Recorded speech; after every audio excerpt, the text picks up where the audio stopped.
मैं आपको सबसे पहले तो ये बताना चाहता हूँ, जब भी कांग्रेस की सरकार सत्ता में आती है, ये लोकतंत्र का गला घोटने का काम करती है। बड़ी हैरानी की बात है, जो अर्बन डेवलपमेंट के सेक्रेटरी साहब ने एक नई नोटिफिकेशन जारी की है, उसमें सरकार द्वारा चुने हुए प्रतिनिधियों का अपमान और लोकतंत्र का गला घोटने का काम किया है।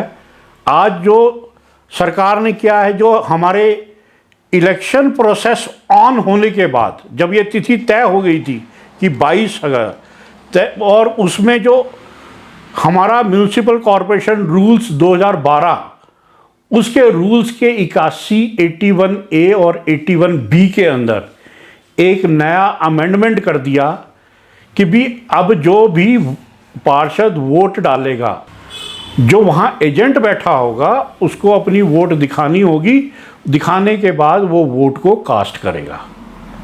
यदि वो वोट को उस प्रतिनिधि को नहीं दिखाता तो ये माना जाएगा उसने अपनी पार्टी के खिलाफ वोट किया और उसको पार्टी से निकाल दिया जाएगा।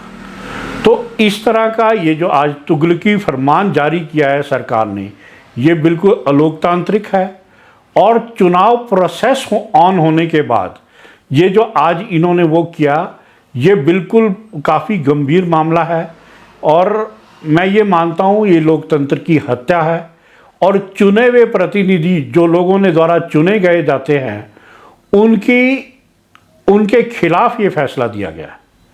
और ये जो फैसला है, ये सेक्रेटरी के नोटिफिकेशन से मेरे व्यक्तिगत रूप से मानना है, उससे नहीं, ये तो ऑर्डिनेंस के थ्रू और उसके बाद विधानसभा में 6 महीने के अंदर चर्चा के बाद पारित होने वाली बात एक सेक्रेटरी के नोटिफिकेशन से करना मेरे हिसाब से ये बिल्कुल गलत है।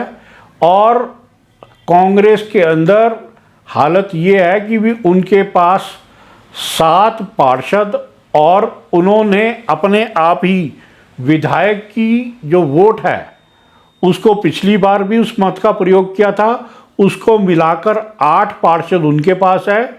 और जबकि बीजेपी के पास मात्र 6 पार्षद है, एक इंडिपेंडेंट जो है पार्षद है। उसके बावजूद भी इस तरह के रूल्स में अमेंड करना ये बिल्कुल जिसको कहते हैं अनडेमोक्रेटिक है।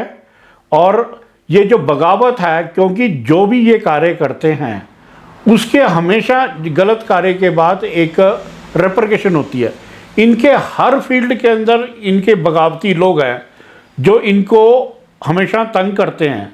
तो उनके लिए उसके चक्कर में इन्होंने ये जो स्टेप लिया है, ये बिल्कुल अनडेमोक्रेटिक है। जो ऑर्डिनेंस के थ्रू विधानसभा से पास होना चाहिए था, उसको सेक्रेटरी की नोटिफिकेशन से करना बिल्कुल गलत है। भारतीय जनता पार्टी इसका कड़ा विरोध करती है और हम इसमें अपने लीगल सेल से कंसल्ट करके यदि ठीक समझेंगे तो हम इसको चुनौती भी देंगे कोर्ट में।